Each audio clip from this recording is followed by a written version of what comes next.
I've had DMs saying, hang on, did I miss something about why there was no podcast episode this week? Don't panic. Nap Trapped is still happening, but we are actually moving to combine our sleep detectives and our main topic, and we're doing one kind of super episode each week, which I think is really exciting. This is exciting. We wouldn't want to leave you hanging by having nothing on the cards. So No. I think it kind of combines a little bit of everything, and you'll probably get to learn a little bit more about us personally as well along the way, which I think is always nice.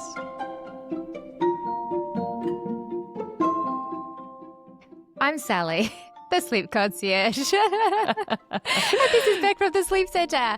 And this is Nap Trapped. We're going to start off with, Beck, I would like to know your highlight and low light from the week. And I have a rule, though, it can't be baby sleep or work related. Well, that's always tricky because I'm always working, but Yeah, and there was true. many wins. Yeah. But in terms of like a highlight this week, 100% has to be my eldest is turning 18, and he has been at uni for the last week down in last month actually in Newcastle, and he's coming back for the weekend. So I'm excited for that. And it just means that I'll have to stock up the fridge and so forth and get all the snacks and whatnot Are you ready. going to be doing all the laundry? Is this like the quintessential, like Nancy Meyers movie where son comes home from college with 3 baskets of laundry for mum to do? You're Meryl Streep in this, by the way. Good old Mez. Well, no, I actually don't know. This is his first time coming home, so I don't know what that's going to look like. I do love the fact that I don't have to have as many groceries. Like bread for us, when he is in the house, we go through so much bread. So I know that I'm going to have to stock up the bread bin a little bit more for that. In terms of laundry, I know that he's sufficient in that, like he can, or proficient in that, he can do his own, and they've got like a laundry room, he tells me, down at the dorms. So I think that'll be fine. But I don't know, maybe I'll have to send him home with spaghetti bolognese cryovac, I don't know, or something like that. So maybe I have to do things like There used to be this a mum. ad when I was growing up. I think it was when fridges, not when fridges were first invented, but when fridges started having that alarm that if you've left the doors too open, it starts to signal. And so it was like for LG or I don't know, who makes fridges? It's a Samsung? Anyway, it was for a new fridge. Fisher that and had this- Paykel. There we go. That's the one. Not Yeah. Samsung. They do phones. Anyway, it was for that. And there's an ad where in the middle of the night, the dad comes down with a baseball bat thinking there's a robber raiding the kitchen because he can hear this alarm going off, and it's the teenage boy just stuffing his face full of food. And he comes around and sees that the teenage boy is just eating butter. And he Oh says, my God. are you eating butter? And that became like family lore in our house because I had a teenage brother who swam like 10 times a week, legitimately like elite swimmer who just ate like a combine harvester. And so my dad was always like, are you eating butter? Anyway, now I'm imagining Dexter coming home to just eat butter. Butter and bread. Butter and bread, and peanut butter. So, let's substitute the butter for the peanut butter because we'll go through a whole jar of that. Crunchy or smooth? He is a smooth. He is a smooth. I like crunchy. I love I'm a crunchy. crunchy. Yeah. In fact, I don't buy crunchy. I like that everyone else in the house likes smooth, so that I don't buy the crunchy because I will just eat it by the spoonful myself. Oh, will you? Yeah. So, and I didn't like peanut butter until I was like 20-something, interestingly. But the kids all love it. My low light for the week, and quite devastating actually, is the fact that my coffee mug at work, like I have one coffee mug. Not the Lewis Lit one. No, this is okay. it's big. It's like it's the perfect size. It's weighty. It is not a standard mug. It is bigger. It holds more. It had its own specific measurements. No one else could make my coffee because it was very specific. 2.14, like 2.25 teaspoons. There was a formula of coffee. There was a formula, and it smashed. It got smashed. And it wasn't be me that smashed replaced? it. It was my husband's work colleague who smashed it. So I had to be super Ex-work professional. colleague now, right? You know, when you're like, oh, That's that's fine, okay. totally fine. I'm like, it's traumatizing inside. Like, I don't know how I'm going to replace this mug. Like, you know, I don't know if anyone else has like specific mugs. Like, I think I'm a bit pedantic in that way, but I have a coffee mug at work and I have a green tea mug at work. They're both different. So Yeah, okay. you can't, yeah. What about you? Do you have mugs that you use, like specific mugs? I No, have but I specific mugs at do. home I can't as well eat too. ice cream unless it's with a teaspoon. I Oh, will yeah. not eat ice cream, or most things actually, with a big spoon. I'm a teaspoon kind of girl. So I'm a bit more of a takeaway Oh, coffee yeah. on the go, Oh, as I've got one yes. now. So you get your And you just saw standard me coffee actually. takeaway I sizes. actually just had two delivered. My husband very lovingly handed me one, and I didn't know he was coming home, so I just had an Uber Eats coffee delivered to me as well. But no, I am weird about my spoons. Funny, yeah. I am a teasponer as well. Like I'll eat cereal with a teaspoon. Yep. Ice cream if I ever have any. My yogurt's always with a teaspoon. I don't know why. I think I might have listened to something. Maybe it's being mindful. Like I'm more Oh no, mindful if they I'm just not feel hovering heavy. it down. I've just got little lady hands. I Oh. can't. I've got dainty little fingers that Yeah, must I've got only little be. wrists. I can only support a teaspoon at a That's time. it. It's just because I'm so fragile. Um, I I'm going to start my highlight of Yeah, the week, tell us. which probably had a bit of a low light in it. It was that I had my 4-year-old in the bath and I walked past. No, he called out and said, "Mummy, you better come and see this." And our golden retriever puppy, Biscotti, had just hopped in. And we have an in-ground bath, so it makes a little bit more sense. She hadn't climbed up, although I did find her on the kitchen table the other day and she'd used the couch as leverage. She's very cheeky. Wow. But no, she So do you mean was- you've got a sunken bath? Yes, Like it's yeah, like 'cause we've got sunken a into very the old floor. house. It's sunken Oh, I into thought the it was. floor. I thought you were going to say it's like a Japanese steam bathroom or something like that. Like a. Oh, no, but that's on my that sounds Pinterest amazing. board. That would be Oh, yeah. lovely. No, it's like this big triangle spa bath built into the ground. Wow. It's fantastic. Like it's huge. It's perfect for children. Yep. But this golden retriever who was just made for the water actually took it upon herself to hop right in. Didn't even care that I came in. She was just standing in there drinking. She was just like, is this Oh not my God. what I Perfect meant to temperature. do? Like, Yeah. are we all having a bath here? Well, she does Is it come a into time? our showers. She'll nudge the shower door open and just come in and sit and hang out while you have a shower, which is great when it's been warm weather because then she just dries off. But it's been cold this week, and I was like, oh no, this is unsustainable. Yeah. Wow. Doesn't she jump out and then shake everywhere and everyone gets yes, of sprayed course. and the furniture? Yes, but I don't Yeah. know. I sort of our house, like we're not home beautiful. I've got 2 young children. Now we've got a puppy. It's like whatever. So the reason it's my highlight is it just gave me so much joy. I Yeah, was like, that look is at pretty this. awesome. And my son was so happy and my daughter Oh, loves her in he'd the be shower. And wrapped. yeah. So I was like, oh, this is why you have a puppy. Like this is the kind of chaos that I am all for. So that's my highlight. My low light was an administrative oops that I did. We're doing last year I did and I know you do these walks as well, Beck, the Coast Trek, the 20K or 30K walks for charity. And so I am doing that again this year with school mum friends. And amazingly, I actually won my own entry, which is great. So I'm a freebie. But it then meant that they gave me the form to fill in and sign up and not the team captain. And I was sweating all day like, oh my goodness, we've only got X amount of time to sign up and I got to do it and I'm working in it. Anyway, I got everyone's email addresses and I put it in and I sent it off at like 9 o'clock at night. Phew, didn't miss anyone. And then realized I had not added myself. Oh. Yeah. I had not added myself. And so a phone call was made the next day with my tail between my legs. So Excuse me, please may can I I walk redeem my for free? my free? But the people pleaser in me was happy because I did not let any teammate down. Oh, that's great. That's great. But just know that I don't do well with that kind of pressure. Okay? of forms and organising. I mean, did you create a little Google form where everyone had to put their own email addresses in, similar to what you get from the schools 1,000 times a week? No, I can do it for work as well, like cab snooze, intake forms, no problem, all automated. I say me, it's definitely Mr. Sleep Concierge that does that.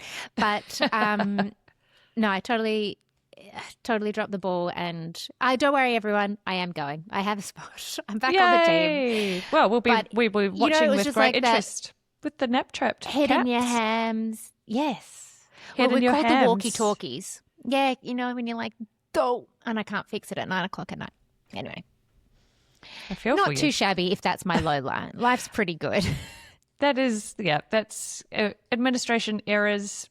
Yep, definitely top of the low light pile. It's a first world problem. But if you didn't put yourself in, it would have cost you a bit of money. They're not cheap, those entries. I didn't want to miss my free spot. Anyway, we're going. And it'll be great. And I've booked my flights, so we're on. Yay. So much fun. So much fun. All right. Should we now get into some sleep, some baby sleep? Yep, let's rock this. Help a few people out. This is our little sleep detectives segment now. Notice that silky smooth segue that I have just done, everyone. Please take note. Where's the zoom? Are we having like little... We will have a star wipe inserted here. No problem. And if not, here it is. Welcome to Sleep Detectives, where we answer your live baby sleep questions.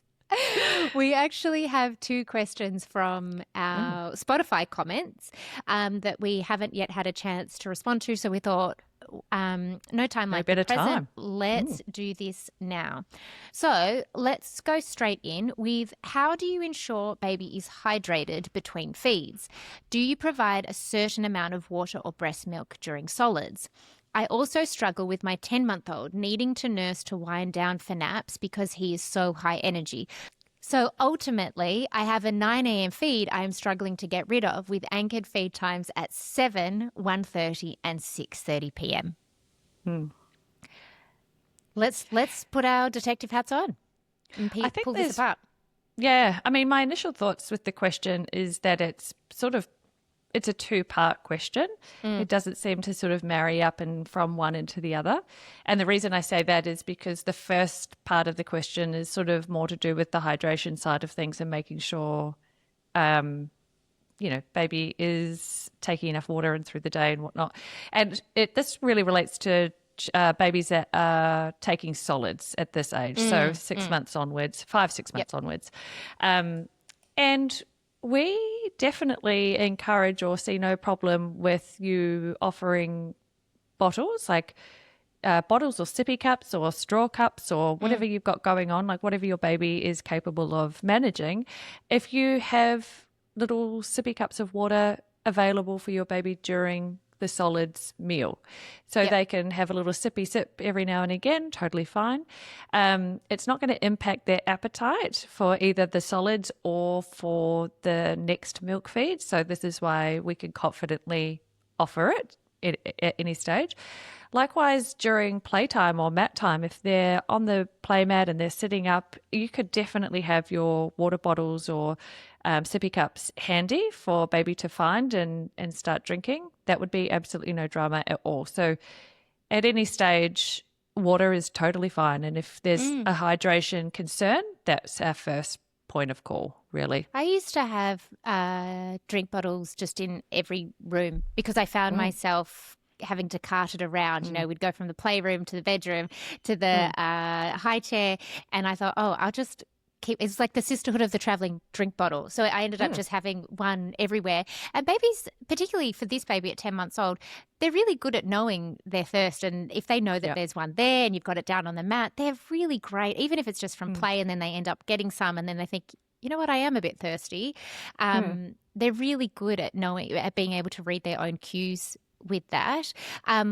If I pull that question apart even more, what I wouldn't be doing is, for example, because the question says, would you be giving breast milk during solid? So I wouldn't be, let's say you have some frozen EBM, I wouldn't be defrosting that, putting that in a sippy cup or heating up a bottle of formula to go into a sippy cup with the meal at 10 months old. We'd just be serving water so that, again, your next milk feed isn't impacted because they kind of had a sneaky feed with lunch. I agree.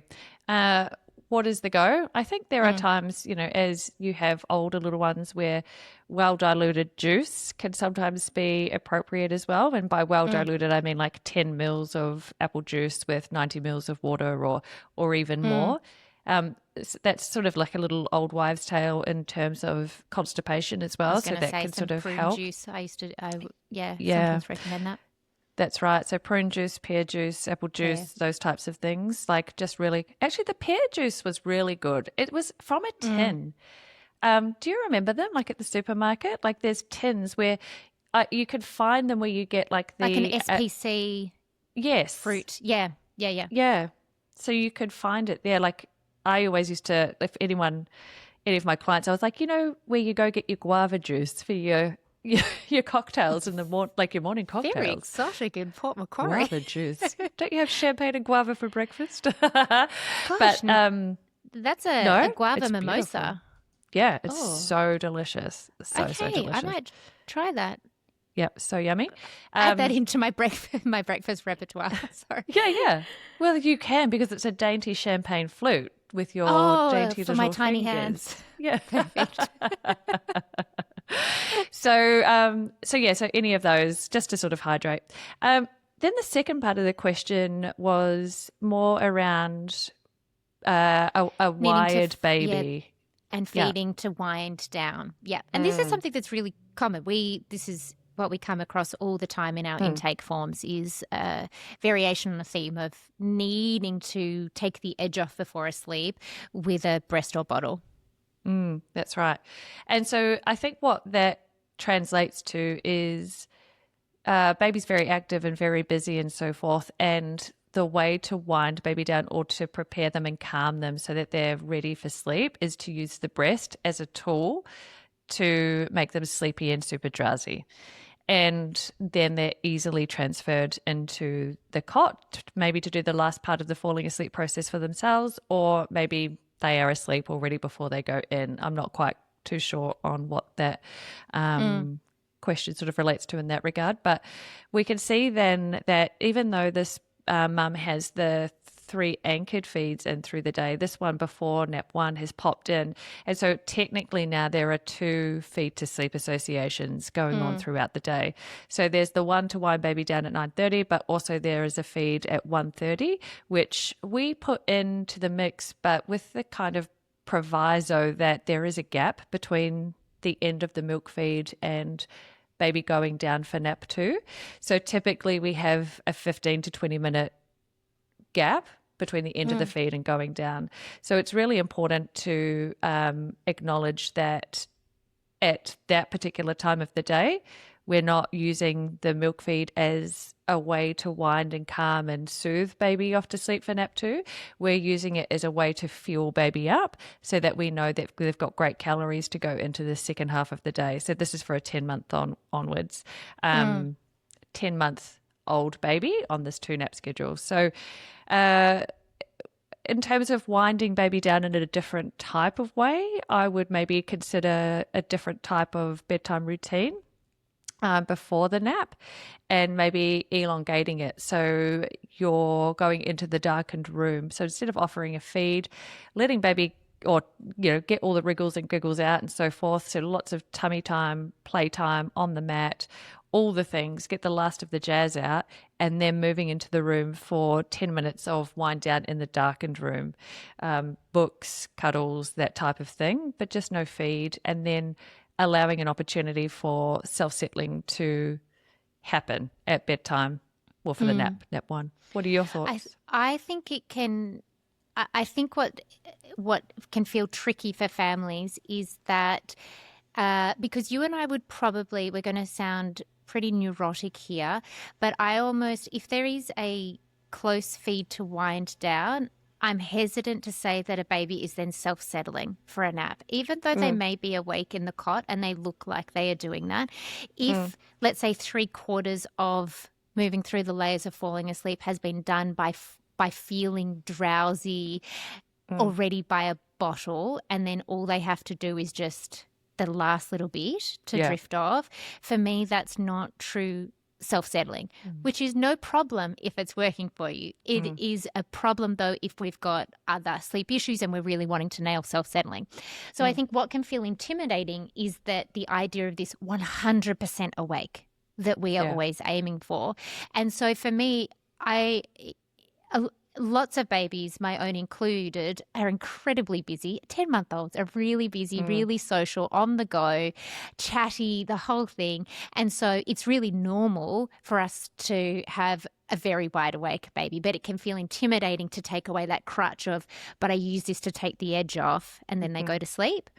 Once you've nailed true self-settling, and let's say we would start that at bedtime and overnight, then I think you would have more confidence knowing, oh, my baby can do this from a babbling, wide awake state. But I would never start it with the nap. And I suspect that's why that milk crutch has come in, because a wide awake baby trying to fall asleep for a nap, if they're not true self-settlers, is probably going to escalate, and you're going to watch the clock ticking down, and you're going to start to panic that the nap's not happening, and so we bring the bottle back in or the breastfeed back in.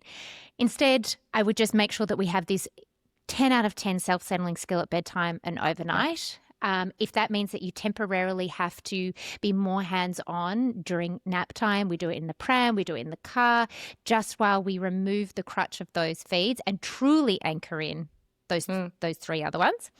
And then we're just doing a 5-minute wind down routine before the nap starts. So into the room, white noise goes on, lights go off or dimmed. We have a book and help that melatonin start to produce, help their little brains switch off. But then we truly do want them to put themselves to asleep from a truly awake state. But I think for me it would be, is this skill actually there? And if not, we start at bedtime and overnight. So then they can do it during the day. And we're not sure from this listener's question if they are able to self-settle and sleep through the night. So if that's the case, then your baby has the skills to then do it for the nap. In which case, you've just got to present opportunities, and it doesn't have to look perfect for nap one on day one of trying a self-settle. Oh, it's often messy. It is often very messy, and your heart is pounding because you can see the clock ticking by, and your window of opportunity is getting smaller.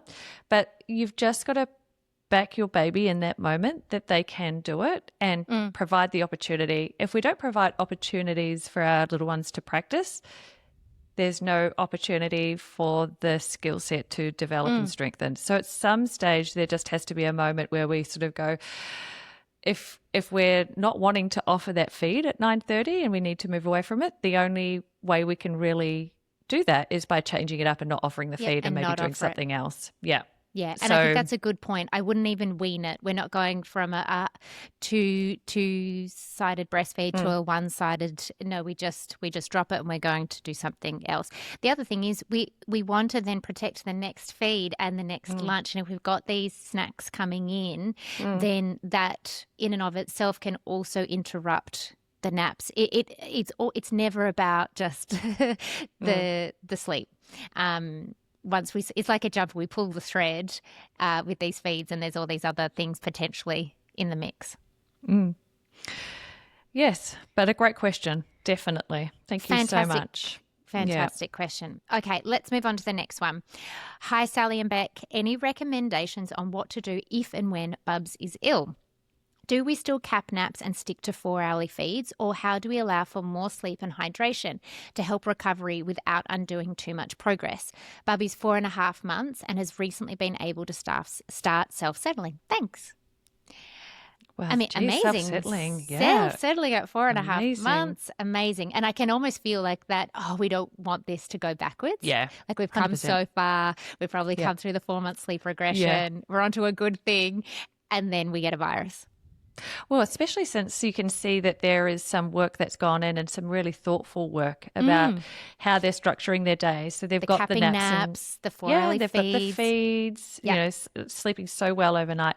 So if that's the case, there are times when obviously your child is going to be quite unwell, in which case you've got to make that sort of call on the fly whether or not you need to do more, or your GP or whatnot might suggest that there needs to be a different sort of strategy in place. But typically when our little ones are unwell, I try and encourage my clients to hold steady through the day. Try and keep the naps as close to what they have been as humanly possible. Try and keep your feeds on track as much as possible.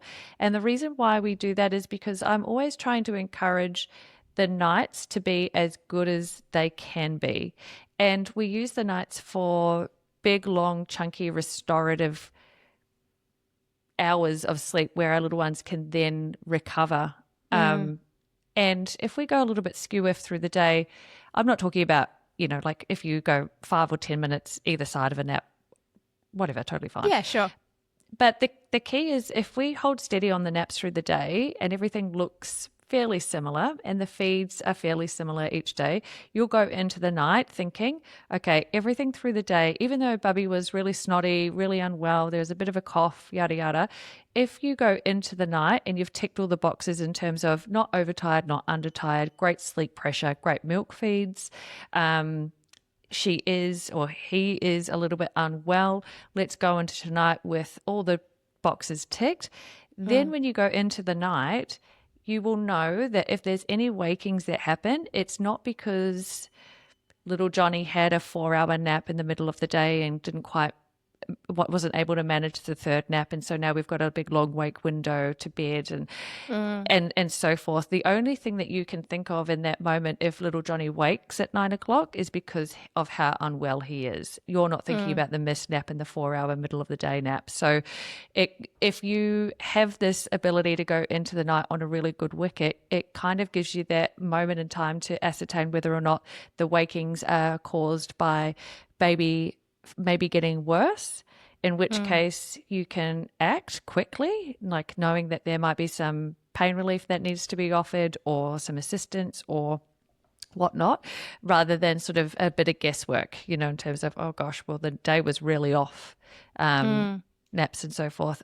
Sometimes I feel like maybe I'm a little bit of a stickler, but that's the way that I sort of look at illness and how to manage, because I'm always trying to manage it. It's a really hard question. It's both an easy question but also a hard question because for two reasons. One is there is no exact science to, and I've seen posts and it never quite makes sense to me that if your baby's sick, you give them an extra 45 minutes here or there, or they've calculated how to add more sleep to allow for recovery or something along those lines.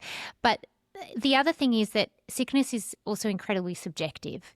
And so what may be a stuffy nose and a low-grade fever, for me as a second-time mum, pediatric nurse and sleep consultant, I think, okay, in the scheme of the illnesses that we've had, this is very low grade and I will just go through the motions of the normal day.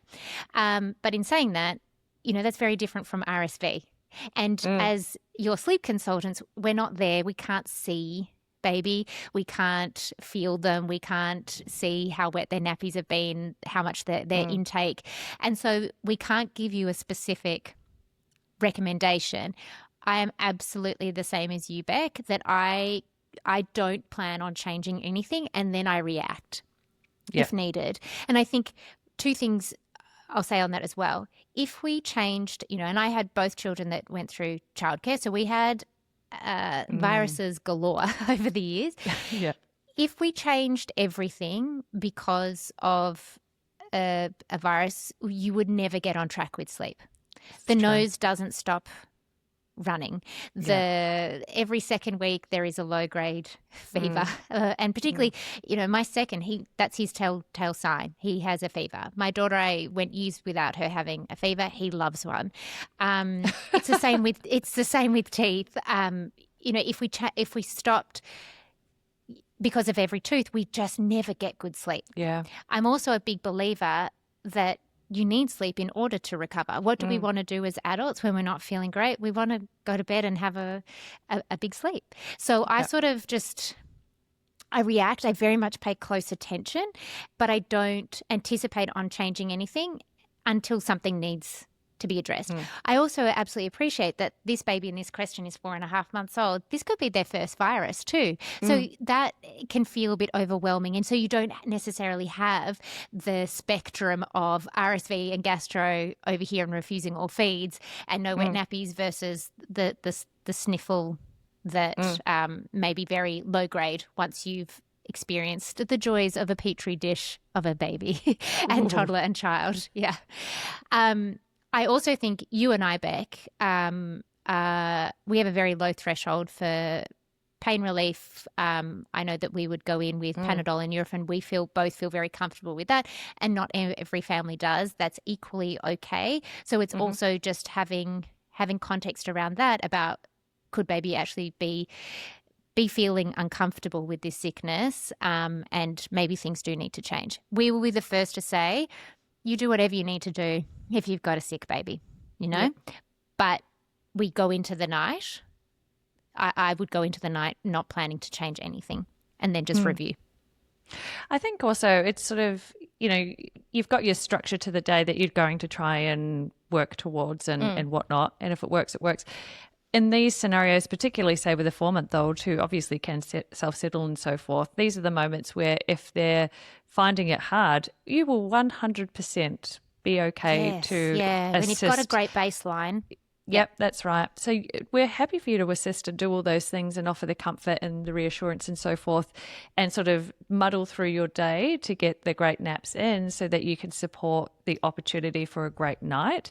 But yeah, and it's hard. It is really hard, especially if it's just your first, and you do get a little bit more of a scope of what can be like a 10 out of 10, like we're off to the hospital and this is a 1 out of 10, and probably, we've got the Nurofen and the Panadol on hand.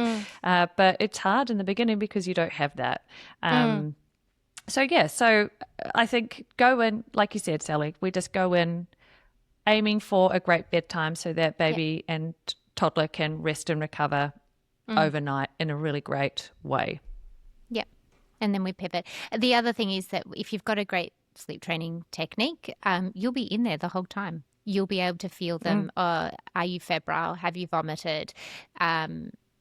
You'll be in there checking constantly. So that'll give you more data as well. I always remember the times when my children had ear infections, and it was like, I think we had that's a different thing, it's isn't it? the worst.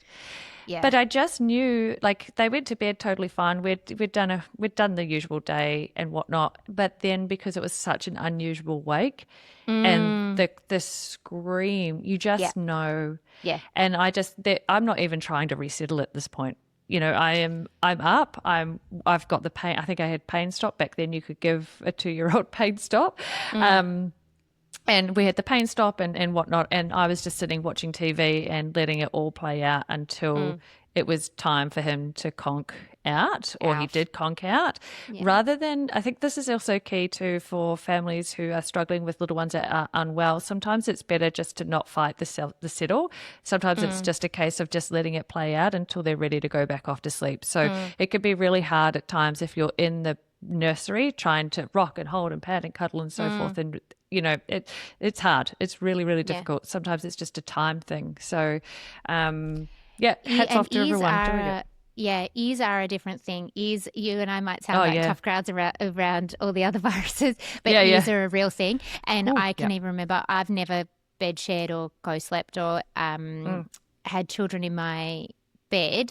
And the one time I remember my now almost 7-year-old came because we just had a shocking night, and it's so, as you said, like, it's so easy to pick up on the difference when you have a great sleeper. You just know something's not right. And she was in my bed with me, and she finally went back to sleep at like 5:30 in the morning, and I took her to the GP, and her eardrum was like this close to rupturing. And I just thought, this makes so much sense. I knew there was something Yeah. Enough for me to make it. I mean, I grew up with a surgeon as a father. We don't go to doctors unless we're on death's door. So enough for me to book a GP appointment, because you just know. But ears are definitely a contributing factor. But yes, it's not easy, and it can feel really relentless, particularly when childcare comes into the mix. All right. Well, hopefully that answered those two questions from our lovely Spotify listeners. We're going to move into today's main topic, which actually complements that very first question beautifully. And this is one of our most favorite things to talk about, and a huge, huge part of the way that we work. And I think something that, until it makes sense, it can feel like, how on earth could this impact sleep? But we're going to be talking about the importance of moving away from feeding to sleep when you're trying to fix a sleep problem, get better sleep, and you're working with us as your sleep consultants.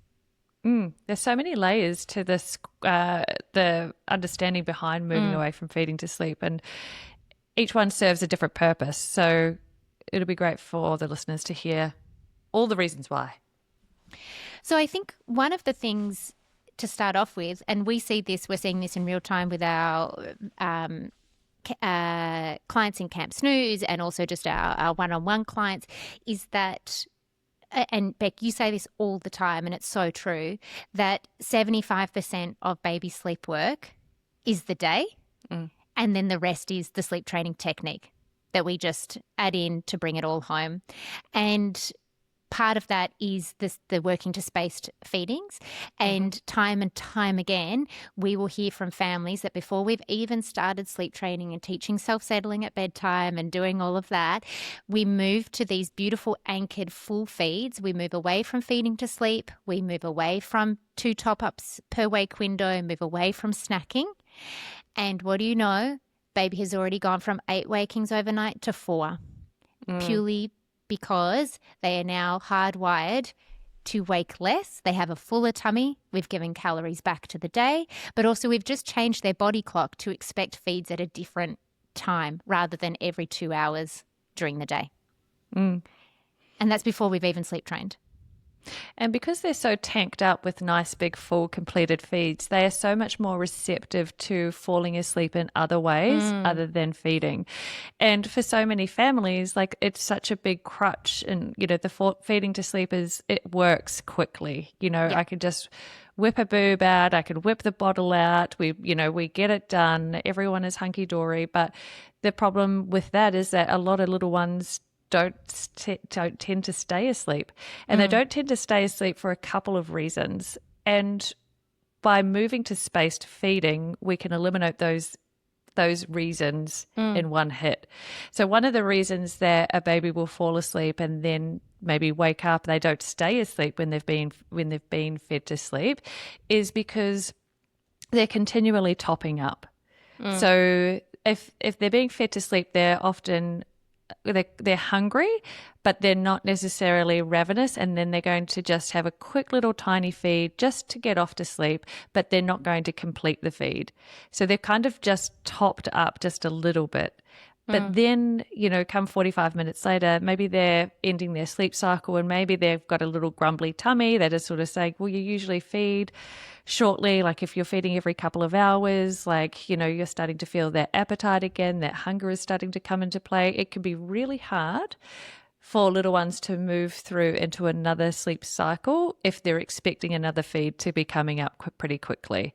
And if they're always sort of topping up every couple of hours, then it just means that they're going to be looking for the next feed in order to go back off to sleep and to tank up a little bit. So the feeding to sleep often means that we're not completing feeds and fueling our babies up. So there's one sort of, in one fell swoop, we sort of start to sort of see the feeds coming to fruition, in the sense that the lengthening of the naps comes into play, because if they're fully tanked up, they can link up a little bit more. Full tummy, full wake window, time down on the mat. We've set the stage for success. What do you know? That cat napper was actually not a cat napper, just looking to complete the feed. They've just been able to settle back off to sleep. And we absolutely see that all the time. I think one of the other things is, and look, we know that there is far more to feeds than just nutrition. There is comfort, there is something to do, boredom. It's a quick fix. It's for ears as we take off on the plane. We're not saying that there is anything wrong with feeding to sleep, and there are definitely babies that can be fed to sleep at bedtime, see you in 11 to 12 hours, no problem. Yeah. The thing is that as sleep consultants, we work with babies who are having multiple overnight wakings, short naps. Everything is feeling unsustainable. So that is why, and not because there's something wrong with feeding to sleep, it's because we need to get to bedtime with that checklist, that mental checklist, to know that these wakings are not happening due to genuine hunger. So if you've been feeding too early during the day, does baby actually need to feed too early overnight to continue to get enough little top-ups to make up their 24 hours worth of calories? But it's also, sleep associations are very real, despite what a lot of other sleep consultants and the anti-sleep training sort of rhetoric will tell you. Sleep associations are very real.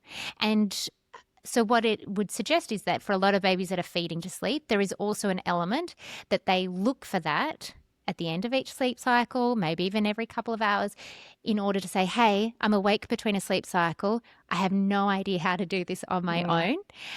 Where's that boob or bottle? They take 2 minutes. Quick, great. That's all I needed just to take the edge off, back down. I'll see you again in about 45 minutes, 1 hour, 2 hours if you're lucky. And that is a sleep association. The way the baby goes to sleep is so often the way they look to be resettled between sleep cycles overnight. And that becomes unsustainable for many different reasons for a lot of families. And so by moving away from feeding to sleep, we can teach baby either to be resettled in a different way, rocking, holding, bouncing on a fit ball, doesn't matter. That could definitely be the first step. But ultimately, we can teach them to self-settle, which is moving through all of the layers of falling asleep on their own and making that transition from 100% awake to asleep, so that you hit the end of a sleep cycle. They rouse. We all do. Sleep training does not stop a baby from waking. We all wake multiple times overnight. But they think, hang on, I don't need that nipple or that teat or that little top up. I'm going to whale tail my legs. I'm going to rub my head. I'm going to have a quick 30-second cry. I found my thumb and I can do this on my own. And we just loosen the chokehold that the feed as the only thing to fix that has in this scenario. And that's a big part of why we do that. It's just mastering new skills. Babies are, they spend their first year mastering so many skills right in front of us. They're rolling, they're sitting, they're pulling to stand, they're learning first words. And you can absolutely encourage the skill of learning how to self-settle throughout this first year. And it's it feels like such an accomplishment when it's done. Yeah. And the sense of relief it can bring to a lot of families as well. There was a family that I was working with through the week in terms of mum was in the room rocking, holding, hands on, and then starting to move away. And it was just a case of actually pulling the pin and getting out of the room. And once she realized that actually her little one was able to 100% put herself off to sleep without her in the room, it was actually mum being in the room that was prolonging the settling, that she realized, gosh, it has opened up a whole new world for me, because now I have time I could literally go and pop it down, and I can go and make lunches for the other kids, in preparation for tomorrow in the morning, because she's sleeping all the way through until 7 o'clock. If I got up at 6 o'clock, I could get up and I can go for a morning walk. I could go to the gym if I wanted to. Yes. I could, just savor a coffee on the balcony. It is just one of those things where it opens up a lot of doors. Yeah. But the Feeding to Sleep Association just sort of anchors mums in a lot to the whole settling process. For a lot of mums, they are the ones doing the breastfeeding or the bottle feeding. And it just means that they have to be on like on the clock all the time. They have Yeah. to be around. There's really no downtime because baby can wake at any stage and require that breast in order to go back down. And so it can feel like a bit of for lack of a better word, like a bit of a chain, in terms of Yeah. like like it's hard. And so loosening that feed to sleep association just brings a little bit more life back into mums, I think. The ability to go and do a little bit more while other Oh people can gosh, do the settling absolutely. There's process or so finish it off. much empowerment and liberty knowing that if you needed to be out or with another child or you were unwell or you just wanted to go out for dinner. We had a client last week who said for the first time in a long time I was able to go out for dinner and not watch the clock that 9:30 I have to race home because the only way I can get this baby back down is to feed. And so she could stay out and have fun and have that freedom knowing that this was all hunky-dory at home. I think it would be useful for us, Beck, if we also said, okay, so these are the reasons why. We want tanked up babies. We want to remove a sleep association that can be getting in the way. How do we actually do this? Because I think that is also, it can feel really scary. Because it's so easy. We're just going to say, okay, now you're going to move to your 4-hourly anchored feed times and we're going to move away from feeding to sleep. You know that thing that you've done for 9 months and that's all your baby knows? We're just going to stop that. Good luck with that. So let's talk about the ways, because it's not, your only options are not either feed to sleep or we go straight into the cot and baby can self-settle at 12:30 in the middle of the day. We have... This is how we do it sustainably and strategically. So we just sort of keep chipping away whilst you look to reshape your day. I think the first thing is that we would say, so maybe we use an age as an example. We use a 6-month-old baby on 4-hourly milk feeds. So we're going to anchor in, and this is your word, Beck, anchor in these times. And I want you to hold on to that visual. These times, don't budge. Even if the day is really choppy, the waves are crashing around the anchor, they're going to stay in place. So let's These say are you're your going to do markers it. in time, because this is how your baby's internal clock starts to recognize what's happening at each particular time. And so while baby at 6 months can't read a watch or read the clock, I've got 5 more minutes until the buffet opens. If you've anchored these times, and those are their markers in time, so they are then waking in expectation for these particular feeds. So this is why it's so important to have your anchored times in there. Yeah, makes such a big difference. And we would be encouraging full feeds. So if you've always fed from one breast or a half boob because it was just enough to take the edge off to drift off to sleep, we're wanting full bottle feeds and we're wanting full breastfeeds, both sides. And sometimes baby's not in on that plan yet, so they might still do their norm because they're like, hang on, I get to eat in another 2 hours. We stretch initially to get to the 4-hourly feed, and we use a bit of distraction therapy if they're like, hang on, where's that? It's been 2 hours. You go out, you check the letterbox, you pat the dog, you sing songs, you shake the maracas. It doesn't matter what you do. They just don't know that at 11, for example, the best feed of their life is about to happen. They're going to take a 4-hourly volume because they've waited, and you've kind of broken the cycle already. Yeah. In the meantime, for naps, we would say we don't care what you do. If you want to, we've got one family that's driving at the moment. Now, that is a very short-term plan. We will never sign a family up to be like, you are going to drive your baby to sleep for the next 6 months.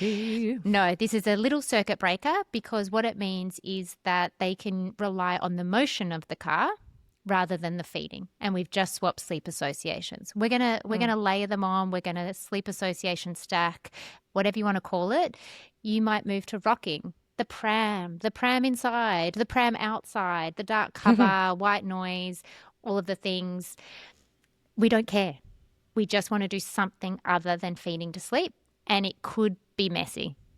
Just because this is change for everyone. You're thinking, how long is this going to take? Is it even going to work? I've listened to the podcast and my baby's not following the plan. You just keep going and you give it a couple of days and it comes good. And If you think about your settling tool belt, I always encourage families to think about this. Like if you've got a tool belt and you've got rocking, holding, padding, shushing, bouncing, you've got the car, you've got the pram, the you've got carrier, you've got grandparents hopefully that you can yeah. just pop maybe send them over. You go, see you Just later. yeah, good luck. You've got so many options and it is hard to do something different, but it is so important to make that change and we back you. And you've got to back your baby as well. You've got to sort of have this air of confidence that it's going to work. And babies can feed off that energy. So go in without feeding to sleep, with a pram nap, with a rocking to sleep kind of, Yep. mentality and visualize it and how it's going to work. And then with any luck, with enough perseverance, Yeah. you'll get It comes there. down to perseverance. Yeah. It really And does. and it's about also backing it up the next day. Yeah. And then probably day 3 as well, because your baby has no clue. Yeah. And you might feel like you've got no clue on day 1. And then on day 2, hang on, I do have this fuller tummy because mum keeps doing the 4-hourly milk feeds. Yeah. I slept a bit better last night, so I'm less cranky and overtired and wired. And Yeah. here she goes with the bouncing on the fitball again. Yeah. So much more relaxed. I understand the assignment. Yeah. And Yeah. we're creating new habits. And we talk about this all the time, that babies are natural pattern seekers. You're creating a new pattern and they need time to pick up what you're putting I down. hate change. I absolutely hate change. We can't even my change spoons yeah. back. No, or cups by the sounds of things. Like, No, we're in no. all I know. sorts. I've already been racking my head during this episode of like, how can I contact Ben, your husband, to be like, where what did was she get the this size? cup from? Yeah. Yeah, we got to, this is, I get that. I get that. So yeah, change is really hard, and it's really hard also if you're tired. It is. Yeah. Yeah. It really is. But the I think 4-hourly feeds are going to be, it'll just transform everything to the next level. You've got to trust the process with that one. For someone who is feeding every 2 hours, it feels like that is a really hard, and I will say to my families, if we've got chronic feeders like that, the hardest part of the whole sleep work side of things is probably going to be that first 4-hour stretch where you're holding baby out. And as hard as it is, it'll be the only time that you feel like, whoa, this, but it's similar to, say, if you were driving down to, like, say for us, Port Macquarie to Sydney, and there was just no opportunity to stop, and like that's hard in the moment, but we can't keep pulling over left, right, and centre. We've just got to keep going and make the drive. That's hard. Like that is really hard. But there's these moments in there for specific reasons, and it's not that we're ever denying a feed at all. We are always we're always trying to create great nutrition, like excellent, big, nice, full, complete feeds. And once you have one of those nice, big, full, complete feeds done, you will go, oh, that makes sense. I've never felt my boobs that big. I've never felt a relaxed breast after such a full one. I've never seen my baby smash a 240 ml within 6 minutes. You know what I mean? Yeah. Like those nice big moments of success really drive you into the whole, okay, now I understand. I see what it's creating here and the plan moving forward. So, and I think this is often where people that are against this kind of sleep work that we do would say, now watch a mother's breast milk supply tank, because we've moved to space feeding rather than on demand, which we get the on demand, that's what we're all taught. I then sort of sometimes think, well, how on demand is demand? Like a 10-month-old demanding every 45 minutes overnight, we don't need to do. But we understand if you also think, aren't we dropping feeds? Like I'm worried about hunger and hydration, similar to that first question that we were answering. And the important thing to remember here is this is about consolidating feeds. So if they've taken 2 small volumes in one wake window, we're actually giving it all in one. We are consolidating the feeds. And the amount of times you and I have heard from exclusively breastfeeding parents, oh my goodness, that was the best feed. Like you were saying, like my breasts have never felt so full. Babies never stayed on the breast for so long. They're usually like a jack in the box, unlatching, latching. They're so easily distracted. We want to build genuine appetite and interest. And we hear it from breastfeeding parents all the time of, oh my goodness, okay, this all makes sense. And then, you know, in the most loving way, where we can be like, yes, we told you so. Like, just trust us. We told you so. Yeah. It really does get to be that good. I think the other thing is that then when we're moving away from feeding to sleep, we need to talk about the pre-bed feed, whether that's breast or bottle. And then we've got some strategies around how to move away from that. The first one is that we do that feed 30 minutes prior to the intercot time versus this is the last thing we do and then we unlatch and do the elusive transfer. So we do it 30 minutes prior and we do it usually in another room, out on the lounge, lights on. It doesn't have to be like the TV doesn't have to be blaring or anything too loud. We're just wanting light. We're wanting light and bright, that this is not anything to do with sleep. Because then we go into the room for dark lights, white noise, sound machine goes on, the sleeping bag goes on, we have some stories and into the cot, or you start settling in some other kind of weird and wonderful way. 30 minutes prior gives time for the feed to be completed, both breasts, full bottle. Gives time sometimes for babies to be a little bit upright after if they've been a bit refluxy, a bit vomity, they've still got some time, and we completely shift the association between that feed and bed. We also, when we're doing that feed, if we're out in the lounge room, another reason for it being nice and light and bright is just to really watch baby carefully in terms of eyes on the prize. Yeah, eyes on the prize, because we really want to avoid any of those micro naps happening. So any tiny 5-second power snooze on the boob or bottle will interrupt the sleep pressure and reduce it right back. And so they'll feel like they've had a 20-minute nap while their eyes have just been closed for 5 seconds. So watching baby and just making sure that if the eyes are starting to lower and the suck is starting to slow down, you're unlatching. Unlatch, wake up, darling, and then popping baby back on. And you may have to repeat that several times over in the first couple of nights, just as you're doing the whole new bedtime routine, because baby's so used to falling asleep that it's just their natural response. So you've got to work hard to ensure that they remain 100% awake during that last feed to preserve your sleep pressure so that they can go down with more opportunity to do it for themselves or with less help from you. And I think that's really important for listeners to hear, because it can sound like, oh, if we just do it 30 minutes prior, baby will stay awake just from a timing perspective. If you've been making all of this change, chances are you've got a pretty tired baby. And if you've got a strong feed to sleep association, sometimes it doesn't matter where you are. It's like that milk is flowing. This is my cue to fall asleep. It's like babies that fall asleep in the car an hour after they've woken up from 12 hours sleep. Like, it's just their kryptonite, you know, like, this is my favorite place, no matter what the hour of the day or night is. That is completely normal. And you have to unlatch. It can look really messy of on again, off again, on again, off again. We're just wanting to complete the feed without that micro sleep, and it will get better, because this is never just, well, if you just do this, all your sleep dreams will come true. Yes.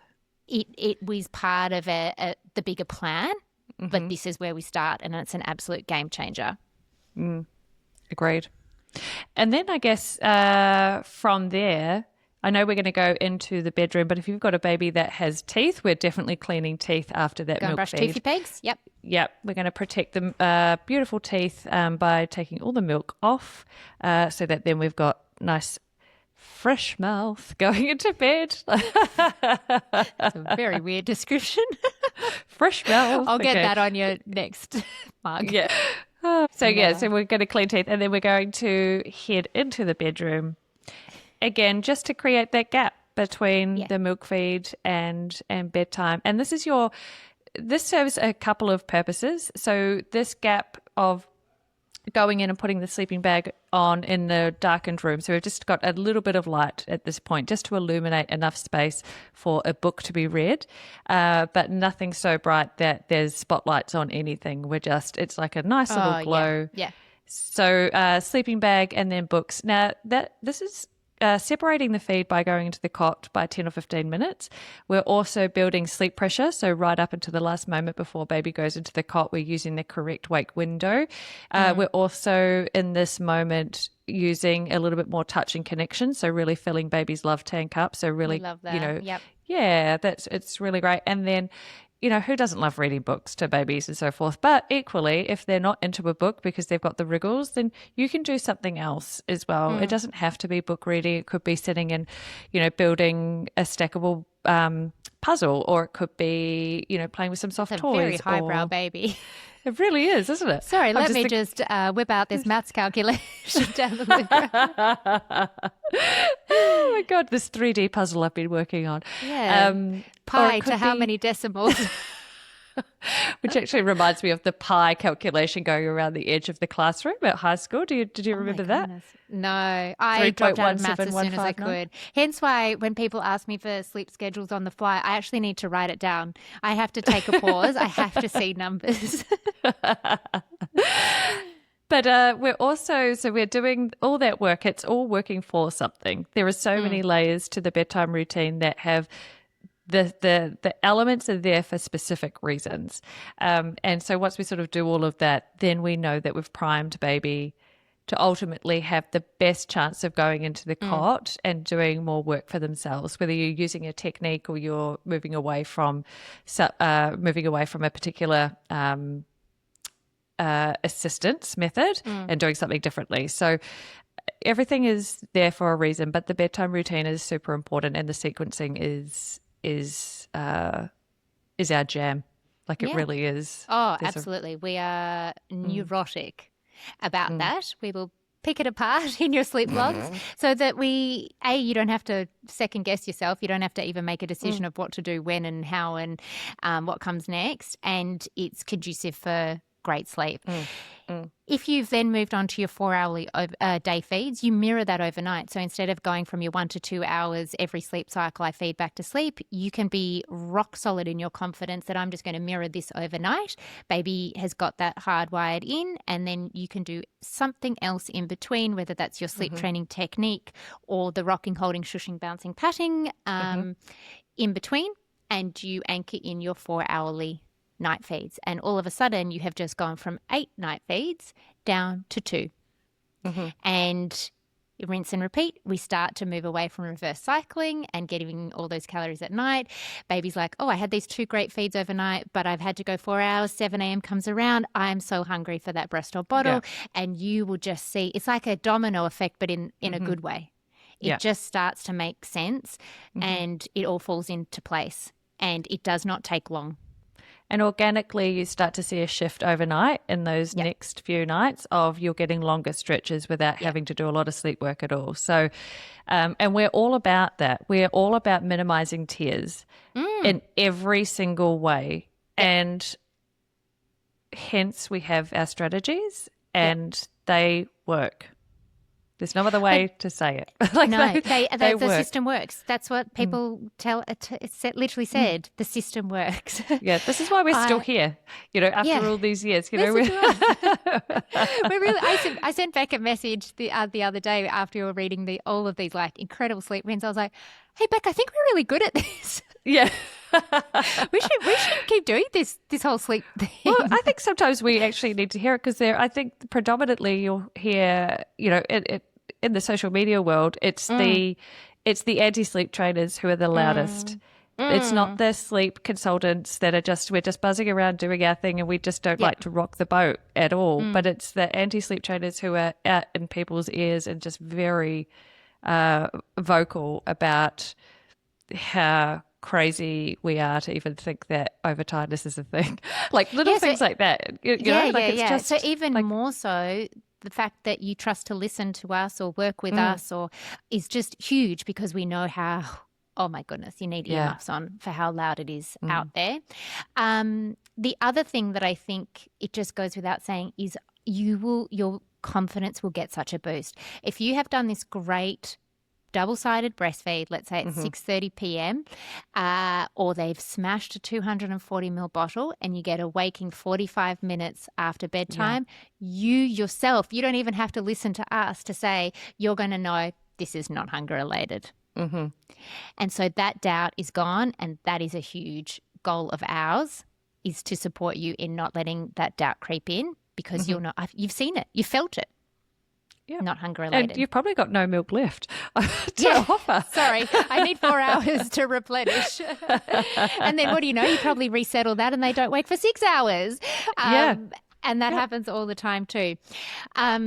This is one of our most favourite topics. Yeah, we do love talking about this. We coach families through this all the time. We understand your hesitations, your doubt. We know that it can feel like the only way, and we want to give you the confidence to start moving away from feeding to sleep if that feels aligned with your sleep goals. We want to talk about Camp Snooze, which Beck and I are in the thick of, so in the fun. best kind of way. Yeah. So Camp Snooze is 2 weeks of virtual group sleep training that I came up with this idea, and I said, Beck, I need you. Are you in? I don't think I could do 6 to 8 babies on my own. I need backup. And you, as always, just have the best energy. Like, yeah, let's do it. So start before you're ready. And we did. We're now into our third intake. We are almost 1 week into our third intake. The first group, we had 3 beautiful babies, very conveniently all aged 10 to 11 months, who are now all self-settling, sleeping through the night and taking naps. We then moved into round 2, which was 6 babies with varying ages between, I think it was 6, almost 7, up to 10, almost 11 months. And these babies, we meet everyone where they're at. They all get a personalised plan. We read their intake forms. Beck, I didn't think you and I could chat anymore between recording sessions, but enter Camp Snooze. Still haven't met. Still have not met in real life. I should just wear like a little headset at all times. You know, we're just constantly chitty-chatty. Yeah, like in like Abercrombie and Fitch or Victoria's Secret or wherever. That's us. Yeah, that. And to paint the picture, every baby's starting at a different point, aren't they? We've had babies that are sleeping on floor mattresses with mum and feeding 3 to 4 times overnight, bed sharing, feeding 7 to 8 times, every 1 to 2 hours, refusing naps, contact napping, only car napping, feeding multiple times. Like if you can imagine it, there is a combination of that happening. Some equally have had really great self-settling skills, but as one family put it, they just can't quite seem to stick the landing. Like there's just always something that derails it, and everyone's tired and they're done trying to piece it all together. So our job over Camp Snooze is to do the thinking for you, create the plan, and then we have a virtual roll call Monday to Friday, and we do check-ins every 7 a.m. every morning. Everyone submits their logs. We do an afternoon check-in, same on the weekends as well. And I think the results have, we knew this would work, and we knew. There was we're actually quite good at this sleep thing. Yeah. Can write a sleep plan. But I think, I can only speak for myself, but I have been shocked at the results in this, because I've never done it in this mode. You and I work very one-on-one, one-off consults, 2-week packages with single families, which we absolutely still do. But to watch it play out virtually and in a group, it's been a true delight, actually, for me. I was never shocked that it was going to work. You have the most incredible way of bringing people in. You know what I mean? Like you're so enthusiastic and you're very empathetic, and it's a real joy to see you working with all of these families. So I'm not surprised with the success, but what I am absolutely loving that I maybe didn't think was going to happen is now the camaraderie, like the way that these groups are interacting with each other and like pep talking each other and little notes to say congratulations and so forth. And while we always had hoped that potentially this was going to be on the cards, there was an element of maybe going into it thinking that there's potential for some families to sort of bunker in and sort of go into their shells a little bit because everyone's issues are so unique and they're quite different from each other. But the way that they've banded together, and it's like almost like pack mentality of like, well, they're doing it, so I can do it. And that gives me confidence because that didn't necessarily go to plan that day, but she tried it again the following day and it did work. So that's potential for me to have success there too, if I just give it a whirl. And I think that the environment that it's in, so we are like, we're so non-judgmental. When it comes to sleep, we, like you said, we'll meet everyone where they're at, but we'll provide super realistic expectations and really achievable strategies for families to use and implement that are going to make a difference and that are going to ultimately get them the success that they're looking for. And it just highlights, I think, within these groups that every issue is unique. Like every family's issue is unique and everyone is still receiving individual sleep help. But within a group setting, I think it's so awesome. People they're pumped. Like they are really excited. Pumped. Yeah. And they've also been very beautifully brave and vulnerable. We had someone on the call this week who hadn't yet started to sleep train, had a really night doing a lot of hands-on resettling that was just not feeling productive. And, we'd done our check-in, and then they actually asked to open up to the group about people that had used a sleep training technique. What is it like? Is it okay? Yeah. Am I good to go kind of thing? And Beck, you and I just sort of sat back and were like, oh my goodness, it's happening. Like this is the village. This is, it is always all well and good to hear these things from us who just can make it sound so easy. We've done it a million times. We're not in the room though.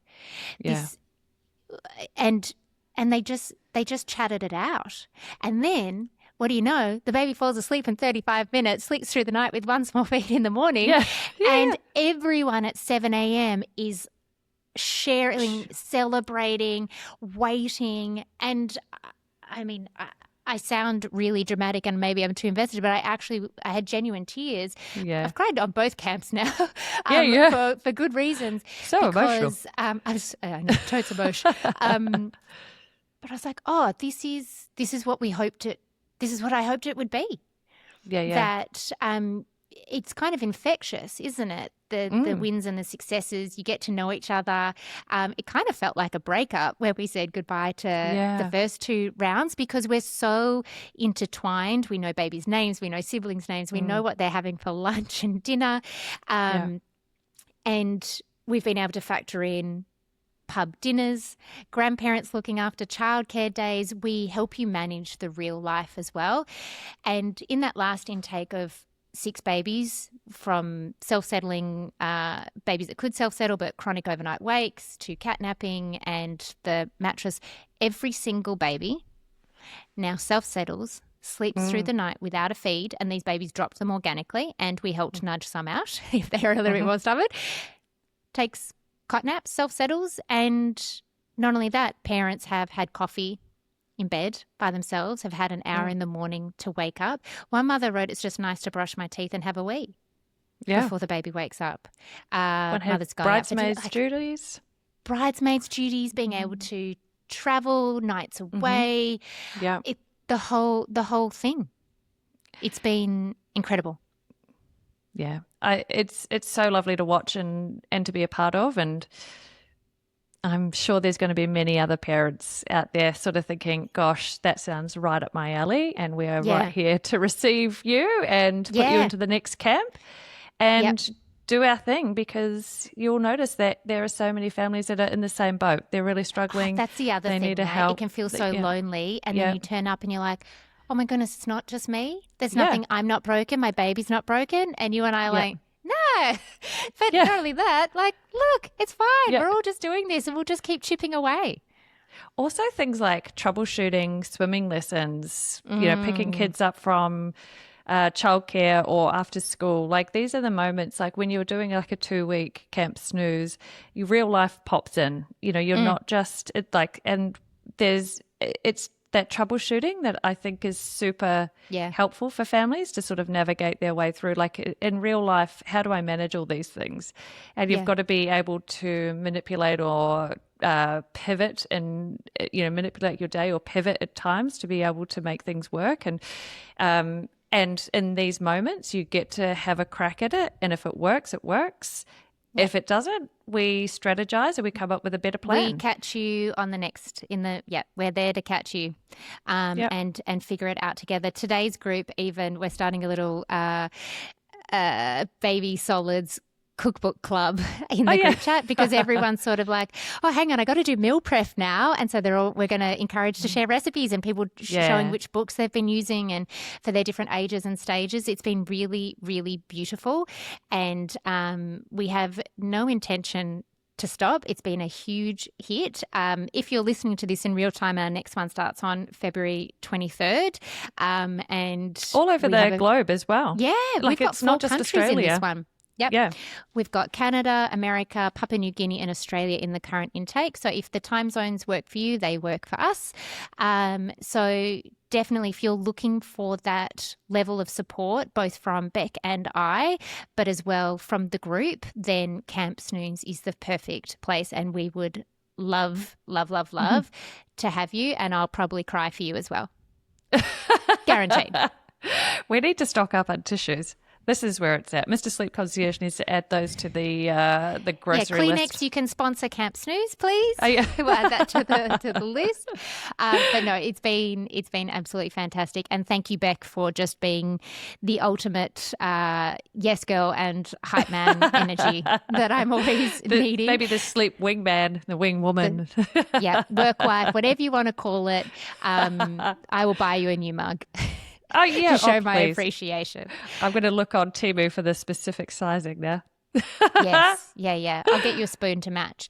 All right. Well, I think we did pretty well for our new design of Nap Trap, Best of Both Worlds. We've answered some real life questions. We've talked about one of our favourite sleep topics. As always, you can find me at the Sleep Concierge. Beck, you're at the Sleep Centre. We do lots of things together. We do equally do lots of things separately. And thank you, as always, for tuning into Nap Trapped. I think we are still shocked that anyone cares to tune in. Listen to us. Yeah. But yeah, we are quite good at this. You should. Hey, we do love to talk. But one thing, I find it really hard to sign off. So on that note, okay, we're going to love you and leave you, and stay tuned for next week. Okay, bye. What do you think? See ya. Bye.